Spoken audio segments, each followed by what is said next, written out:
2학년 여러분, 오늘은 한반도 지체 구조에 대해서 공부를 할 겁니다. 한반도 지체 구조는 우리 몸의 구조를 이루는 것처럼 한반도에도 여러 부분들이 합쳐져서 한반도를 이루고 있어요. 우리 사람의 몸을 얘기할 때는 팔다리, 머리, 몸통 이렇게 얘기를 하죠. 구조를 얘기할 때 한반도도 다양한 그 부분들이 합쳐져서 하나의 커다란 한반도를 이루고 있고, 이번 시간에는 그 한반도 지체 구조에 대해서 공부를 할 거예요. 한반도 지체 구조를 만들어진 시기 순서에 따라서 시원생대, 가장 오래된 지질 시대죠. 지구과학 시간에는 아마 성캄브리아 시기 이렇게 배울 겁니다. 그리고 고생대, 그리고 중생대, 신생대 이런 순서대로 공부를 할 거고요. 지난 시간과 좀 다른 점은, 예전에 지난 시간까지는 선생님이 마인드맵 완성된 걸 보여주고 이제 그걸 가지고 설명을 했는데, 이번에는 선생님이 완성된 마인드맵을 처음부터 제시하는 게 아니라 마인드맵의 기초적인 모습만 보여주고 수업 시간에 여기 이제 하나하나 채워 나갈 거예요. 그러면 여러분들은 선생님 설명을 잘 듣고 영상을 보고 나서 마인드맵을 여러분이 채워 나가든가, 아니면 여러분들 중에는 마인드맵 형식으로 안 하고 노트 정리하는 식으로 해서 1, 2, 3, 4 이렇게 정리하는 친구들도 있었어요. 그래서 그 본인의 취향에 따라 선택을 하시면 되겠습니다. 자, 그러면 나가 봅시다. 시원생대 그리고 신생대에는 선생님이 지괴라고 써놨어요. 이 지괴라는 건 땅 지자의 덩어리 괴자예요. 다른 말로, 우리말로 하면 땅 덩어리겠죠. 땅 덩어리예요. 고생대에 만들어진 지층의 이름은 지향사라고 얘기를 해요. 얘가 이제 굉장히 중요한데 잠시 뒤에 설명하도록 하고, 그리고 중생대 때 만들어진 애는 경상분지라고 얘기를 해요. 여기서 분지라는 건 여러분이 작년에 배웠을지 모르겠는데 안 배웠을 것 같은데, 분지는 이렇게 산으로 둘러싸여 있는 움푹 파인 땅, 이런 땅을 분지라고 얘기를 합니다.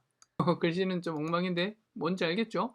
그리고 지향사도 잠깐 소개하면, 지향사는 과거에 얕은 바다였던 지형을 지향사라고 얘기를 해요. 과거에 얕은 바다였던 지형을 우리가 여러분 고등학교 1학년 때 과학 시간에 아마 그걸 배울 텐데, 배사구조, 향사구조 이런 걸 배울 거예요. 배사구조라는 건 습곡에서 하늘을 향해 이렇게 구부러져 있는 부분, 바로 이런 부분이죠. 이런 부분이 배사. 그리고 이 배사와 배사 사이의 아래쪽을 향해서 구부러진 부분을 우리가 향사라고 배워요. 근데 이 향사 부분은 주변보다 낮으니까 여기에 물이 차기가 쉽습니다. 물이 이렇게 차 있어. 특히 이 물이 바닷물이면 여기에 바다에 의한 퇴적물들이 쌓이게 되는데, 이렇게 과거에 바다였고 바다에 의한 퇴적물이 쌓였다가 육지로 바뀐 곳을 우리가 지향사라고 얘기를 하는 거예요. 조금 어렵나요? 시원생대에 만들어진 지게는 주로 변성암으로 이루어져 있습니다. 그리고 시원생대에 만들어진 지게가 총 3개가 있어요. 맨 위에 있는 게 평북 개마지게, 그리고 가운데가 경기지게, 경기도 일대에 있어서 경기지게예요. 그리고 맨 아래쪽에 있는 지게가 영남, 선생님 이름랑 똑같죠? 영남지게예요. 이렇게 3개로 이루어져 있는데, 선생님이 한반도 지체 구조가 이제 그림을 한번 보여줄 텐데, 이게 한반도 지체 구조예요. 요거는 지리적인 내용보다는 지질학적인 내용이고 지구과학적인 내용인데, 우리가 요거에 대해서 깊게까지 다루지 않아요. 근데 한지에서 지형 파트 나갈 때 가장 먼저 여기 지체구조 부분을 나가는 이유가, 이 지체구조를 이해해야지 이제 우리가 그 위에 만들어진 지형들, 그곳에 살고 있는 사람들의 삶을 이해하는데 이게 바탕이 되기 때문이에요.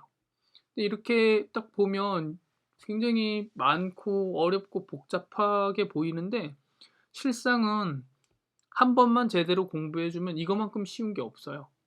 지리가 크게 인문지리 그리고 자연지리로 나뉘어지는데, 이 자연지리에서 학생들이 요 파트에서 지리를 많이 포기합니다. 한지 포기자가 많이 나와요. 여러분들 지리 포기하면 안 됩니다. 이 지리 포기하는 이유가, 이 부분이 한반도 지체 구조 부분이 외울 게 많아서 그래요. 그런데 지체 구조라는 건 단기간에 1, 2년 사이에 지층이 만들어지거나 없어지지 않아요. 굉장히 오랜 세월에 걸쳐서 한반도 지체 구조가 만들어진 거라서 학문에서도 변동이 거의 없습니다. 그러니까 한번 외워두고 나면 요거와 관련된 문제들은 다 풀 수 있어요. 왜냐면 꼬아서 내거나 최근에 바뀌거나 변형된 거나 이게 없어요. 그래서 한 번만 구구단이랑 똑같아요. 한 번만 정확히 외워두면 술술술술 나옵니다. 그리고 이 문제가 그 수능에 예전에 많이 출제돼 요즘 좀 뜸한데 출제되면 보통 킬링 문항으로 나와요. 3점짜리로 많이 나옵니다. 나름대로 어렵다고 생각해서 그런가 봐요. 한지 포기자들이 많이 나오니까. 그래서 이 문제 잘 외워두면 여러분들에게 도움이 될 겁니다. 그럼 한번 봅시다.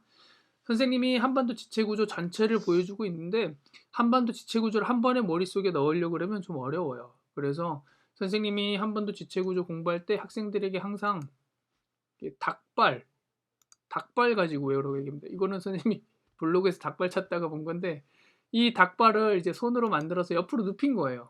그죠? 이 닭발 가지고 선생님이 설명해 볼게요. 맛있는 닭발 어디 갔어? 닭발 어디 갔어? 닭발. 네, 닭발. 웬일이도 잘 들어봐.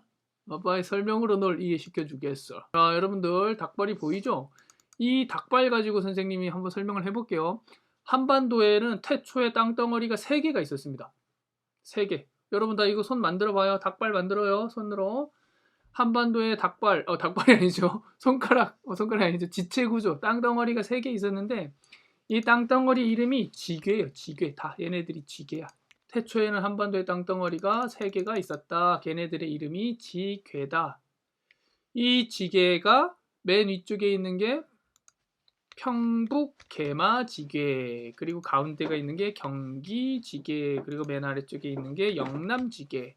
아까 한반도 지체구조 볼까요? 바로 여기죠.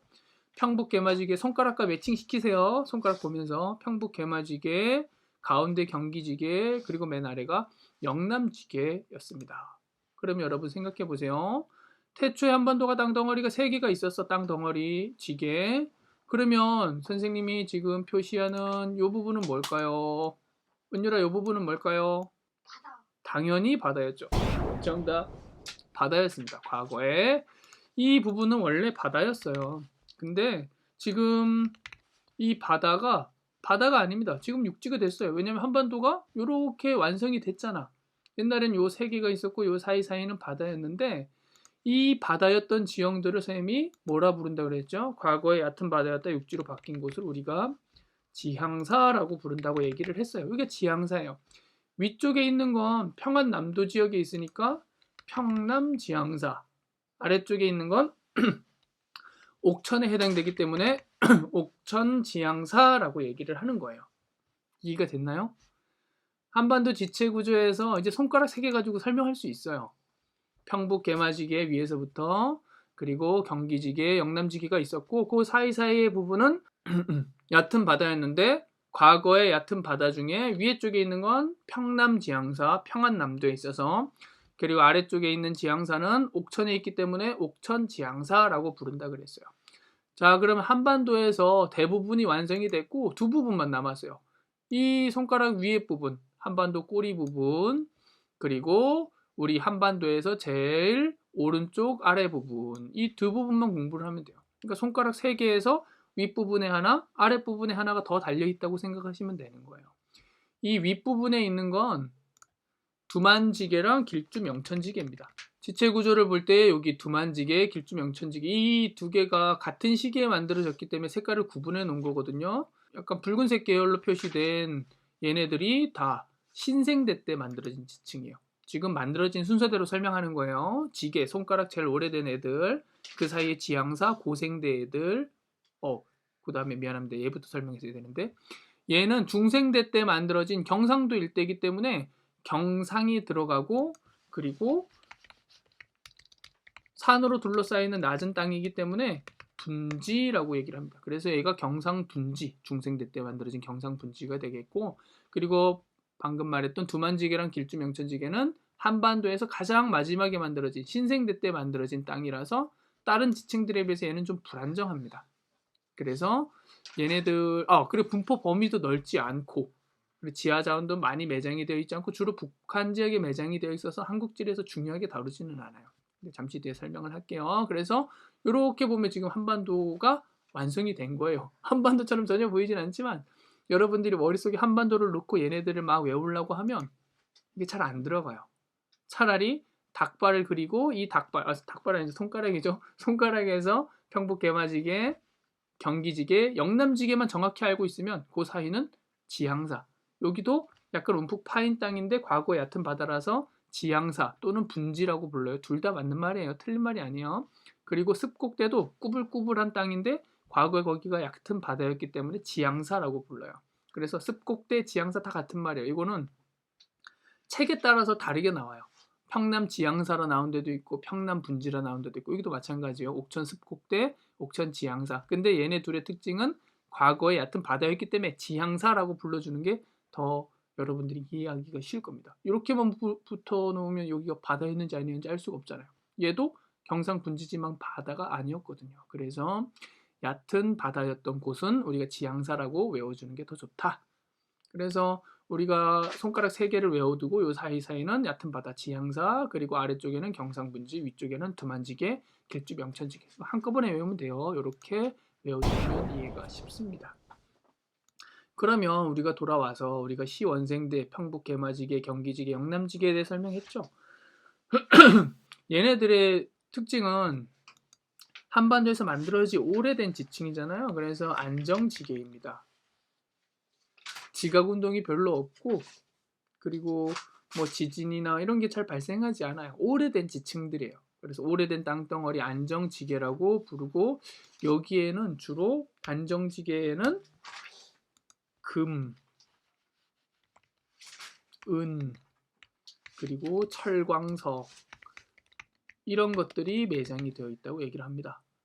우리 한반도에도 금광이 꽤 있었다 그러죠. 일제강점기 때, 그 전에도.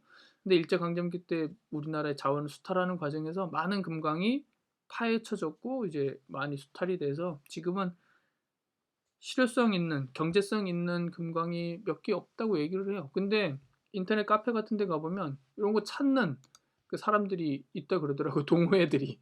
여러분 공부하셔야지 요거 금광 찾으러 돌아다니면 안 됩니다.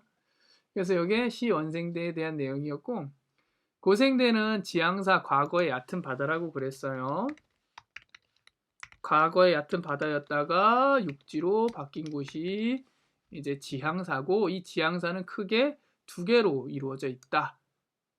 첫 번째는 평남 지향사, 평남 분지라고도 부르고, 그 다음에 옥천 지향사, 옥천 습곡대라고도 부르는 이렇게 2가지로 이루어져 있고, 이 지향사가 중요한 이유가 우리 한반도에 가장 많은 지하 자원 2가지가 여기에 매장이 되어 있어요. 가장 중요한, 우리 한반도에서 많이 사용하는 지하 자원 2가지가 여기에 매장이 되어 있어서 중요해요.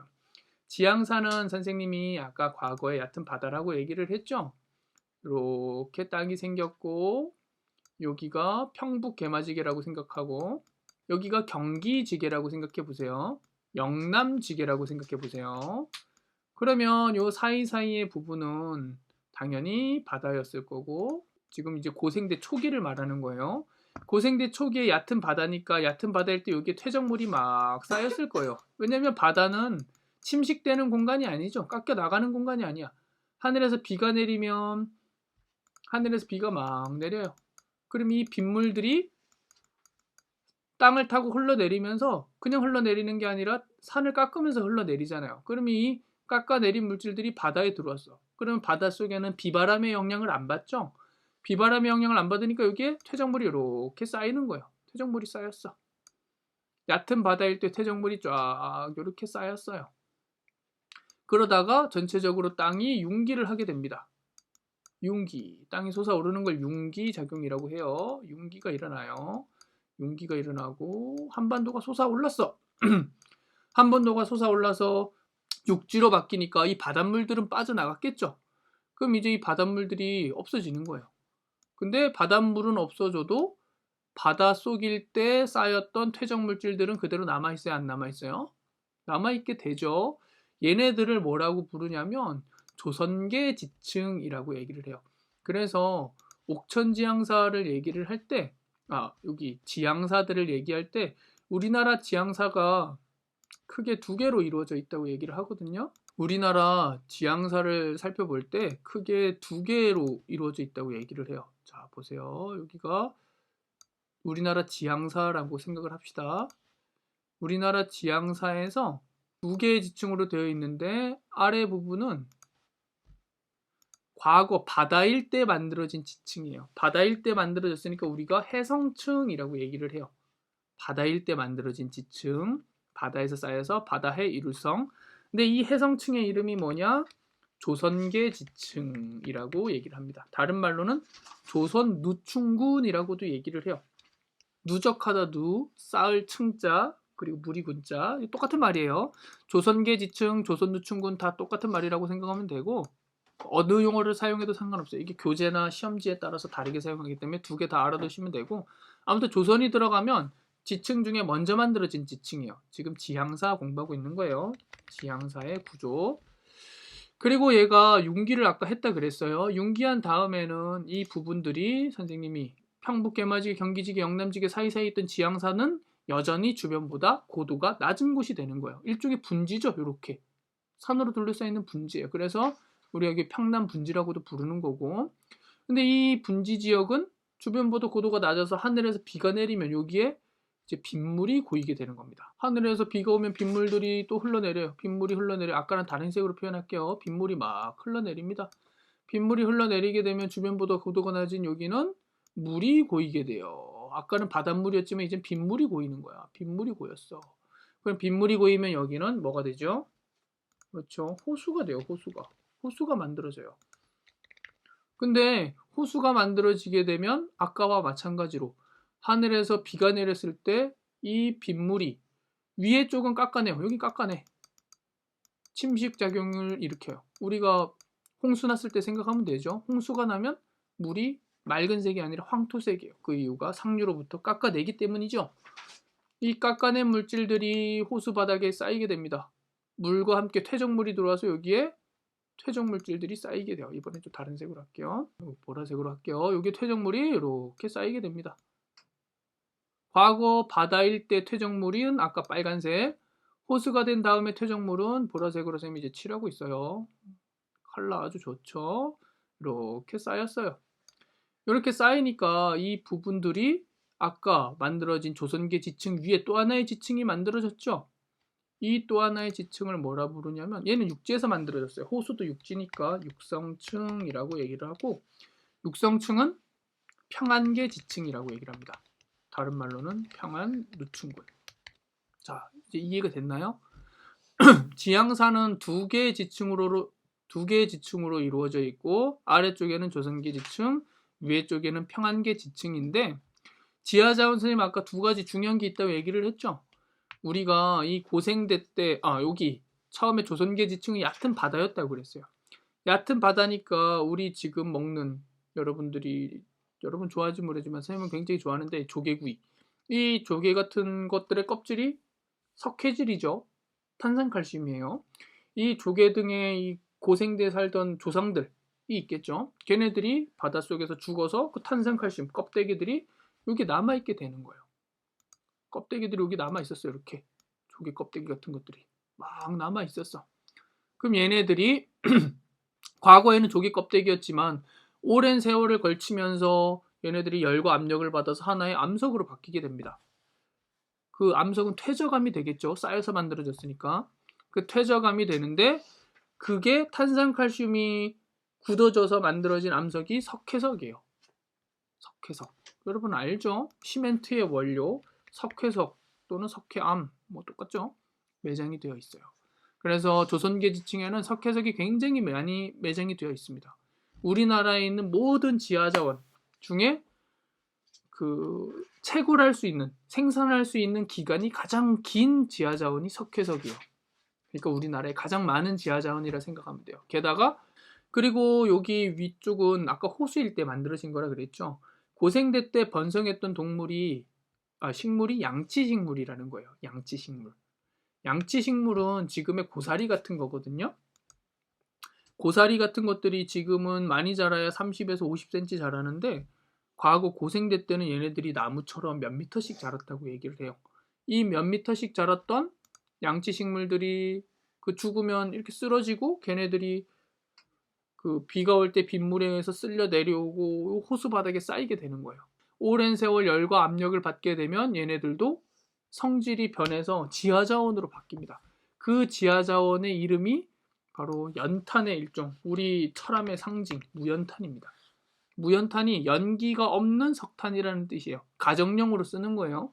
공업용으로 쓰는 건 유연탄입니다. 연기가 나는 거. 대신 높은 화력을 내는 거. 무연탄은 연기가 안 나서 깨끗하지만 화력, 열 에너지 발생 정도가 낮아서 가정용으로 쓰는 건데, 이 두 가지가 그래서 우리나라 평남 지향사랑 옥천 지향사에 있어요. 이 옥천 지향사에 있는 대표적인 도시가 태백이에요. 태백. 강원도 남부, 경상북도 일부가 포함이 되는데 대부분 강원도 지역에 분포한다고 생각하시면 돼요. 특히 우리 지금 태백 같은 경우에는 철암이 무연탄, 석탄으로 굉장히 유명했죠. 탄광으로. 그리고 태백에도 석회석, 시멘트 공장이 있습니까? 없습니까?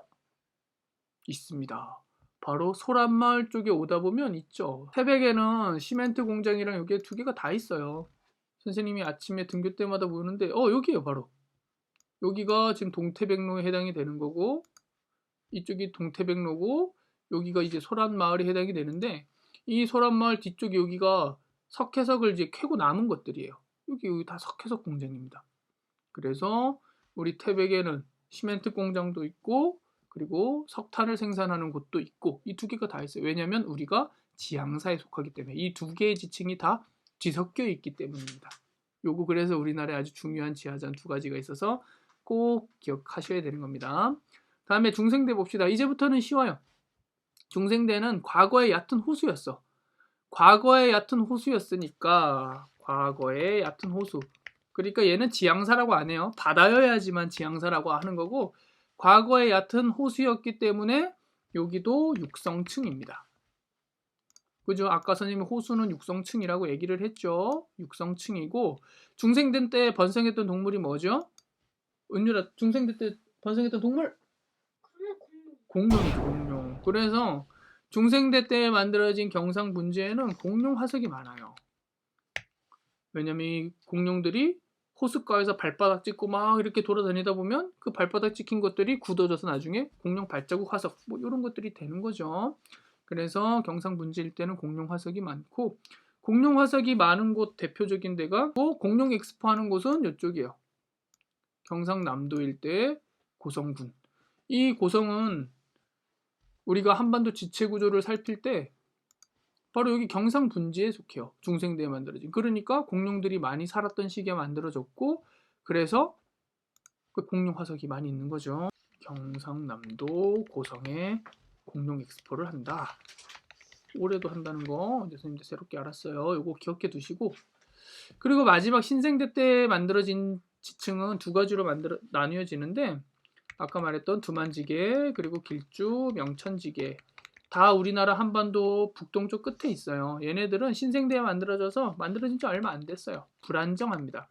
불안정지게이고, 그리고 이곳에는 갈탄이라는 지하자원이 매장이 되어 있어요. 근데 이 갈탄이라는 게 석탄의 일종인데 굉장히 탄화 정도가 낮아서 끄름이 많이 발생해요. 그래서 우리나라는 연료로서 잘 사용하지 않는데, 북한은 에너지가 부족한 국가죠. 그러다 보니까 석탄 액화 산업의 원료로서 사용을 합니다. 석탄을 액화시키는 거예요. 액체처럼 만들어서 사용하는 산업의 원료로 이용하는 게 이 갈탄이다. 그래서 한반도 지체 구조를 우리가 이렇게 다 살펴봤습니다. 한번 이해됐나요? 선생님의 혼신의 힘을 불어넣어 설명했습니다. 이해 안 되는 사람은 put your hands up 물어보세요. 오늘 수업은 여기까지 끝!